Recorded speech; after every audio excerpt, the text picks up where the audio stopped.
భరద్వాజ మహర్షి సాక్షాత్తు పార్వతీ పరమేశ్వరుని ఈ భూమి మీదకి ఆహ్వానింపచేసి సవితృ కాటక యజ్ఞాన్ని చేయడం జరిగింది. ఆ సవితృ కాటక యజ్ఞం ఫలితంగా 12 సంవత్సరాలు చేసిన తర్వాత దత్తాత్రేయుడు ప్రత్యక్షమవడం జరిగింది. నాయన ఏం కావాలంటే యుగ ధర్మాన్ని బట్టి రాజకీయాల్లో హృదయంలో కేవలం సంకల్పం చేసుకుంటే పని జరిగేది. త్రేతాయుగం వచ్చేటప్పటికి యజ్ఞయాగాలు, ద్వాపరంలో మంత్రతంత్రాలు, కలియుగంలో ఏంటి పరిస్థితి అంటే ధర్మం ఒక్కొక్క భాగం చొప్పున అంతరించిపోతూ ఉంది. మరి కలియుగంలో ఒక భాగం ధర్మం, 3 భాగాలు అధర్మం ఉంది. ఇటువంటి పరిస్థితుల్లో ఏంటిది అని చెప్పి అడిగినప్పుడు నేను శ్రీబలవుడిగా వస్తానని చెప్పి దత్తప్రభు భారద్వాజకి ఇచ్చిన మాట ప్రకారంగా వాళ్ళ వంశంలో భారద్వాజ గోత్రం ప్రకారంగా దత్తాత్రేయుడు వివిధ రకాలుగా కాలానుగుణంగా అవతారాన్ని చేసుకుంటూ వస్తూ ఉండడం జరిగింది. మరి కలియుగంలో శ్రీవల్లభులు వారి యొక్క ప్రప్రథమ అవతారం శ్రీవల్లభులు ఈ క్షేత్రంలో జరిగింది. ఇది కూడా ఎన్నో రహస్యాలు ఉంటాయి, దైవ రహస్యాలు. ఈవేళ ఏదైతే దునిగా మనం పిలువబడి నిత్యనిరతం చేసుకుంటూ ఉన్నామో అటువంటి మహత్తరమైన జాగాలో సవితృ కాటక యజ్ఞం చేసినట్టుగా కొంతమంది మహాత్ములకి, యోగులకి, సిద్ధులకి తెలియజేయడం జరిగింది. కాబట్టి మనం ఉన్నటువంటి జాగా ఇది రాబో కాలంలో విశ్వక్షేత్రంగా అవుతుంది. అంటే కాశీ ఇది కాదండి, అంటే ఆ టైంలో అవి ఈసారి ఇక్కడి నుంచి శ్రీక్షేత్ర పిఠాపురంకి దాని నిమిత్తం శ్రీవల్లభులు ఎంతో అగ్రణిగా కృషి చేసి వారి యొక్క తపోశక్తిని ఆరబోయడం జరిగింది.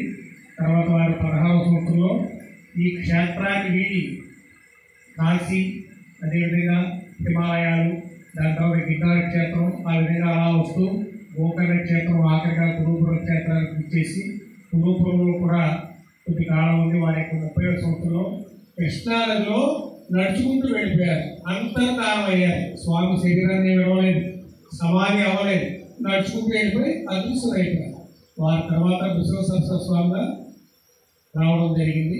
విశ్వ సరస్వతి కూడా 300 సంవత్సరాలు శ్రీశైలంలో ఆ పాతాళగంగలో వెళ్ళి ఆ పంపు మీద వెళ్ళిపోయి నావ మీద వెళ్ళి అదృశ్యం అయ్యి వారు 300 సంవత్సరాలు కలియుగంలో తపస్సు చేసి తర్వాత స్వామి సంగతిగా ప్రకటన జరిగింది.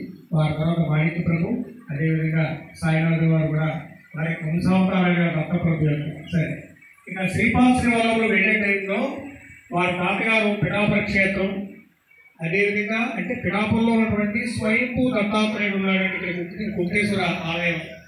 అక్కడ కళలు తక్కువగా ఉన్నాయని చెప్పి ఇక్కడ సూర్యుడి నుంచి శక్తి భాగం అదే టైంలో శ్రీశైలంలో మల్లికార్జునుడు, గోకర్ణ క్షేత్రంలో గోకర్ణ మహాబలేశ్వరుడికి వీళ్ళందరికీ కూడా ఈ శక్తిపాతం చేస్తూ ఉన్నప్పుడు ఎంతోమంది మహాత్ములు సందర్శించారు. మనం ఎప్పుడైనా సరే ఒక కార్యక్రమం, ఒక దేవి నవరాత్రులు కానీ, రామనవరాత్రులు కానీ, అదేవిధంగా గణపతి నవరాత్రులు కానీ చేసినప్పుడు ఆ 9 రోజుల తర్వాత మనం అన్నశాంతి చేస్తూ ఉన్నాం. అంటే కొంత శక్తి విడుదల అవుతుంది.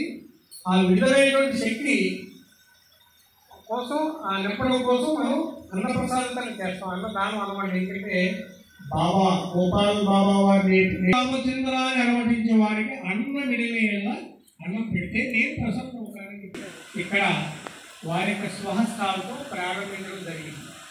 ఎప్పుడు కూడా మనకి గురుగీత కానీ ఇటువంటి మహత్తర గ్రంథాల్లో నదీ మూలం కానీ గురువుల యొక్క 18 సార్ సంఖ్య వద్దులే, సంఖ్య ఏదైనప్పటికీ కూడా సమ్మేళన కార్యక్రమం ఇక్కడ దక్షిణ కైలాసంగా పేరున్నటువంటి మహత్తరమైనటువంటి స్వామి ఉద్భవించినటువంటి అరుణాచల క్షేత్రంలో గోపాల్ బాబా వారి యొక్క ఆశ్రమంలో నిర్వహించడానికి వారు అభ్యర్థించడం, వారి అభ్యర్థులు తప్పనిసరిగా మీరు చేసుకోండి. అది స్వామి అనుగ్రహం, బాబా అనుగ్రహం. వెంకటేశ్వర స్వామి గారు కూడా ఇక్కడికి వెళ్ళాలన్న ఉద్దేశంలో చెప్పడం జరిగింది. అంచేత అటువంటి అవధూతమై నిరతాగి హోత్రివై అకాలం సంభవించినప్పుడు వర్షం కురిపింప సమర్థుడమై సాంసారిక గదుల ఈతి బాధలు తీర్చే సమర్థుడమై వెలుగొందుగాక.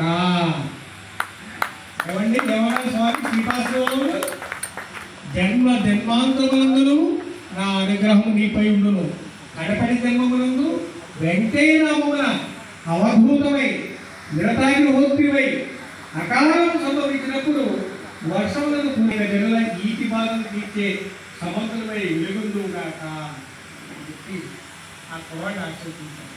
ఆ కుర్రాడి పేరు అప్పట్లో ఎంతో అద్భుతమైనటువంటి గాయత్రి ఉపాసకుడు ఆనంద శర్మ.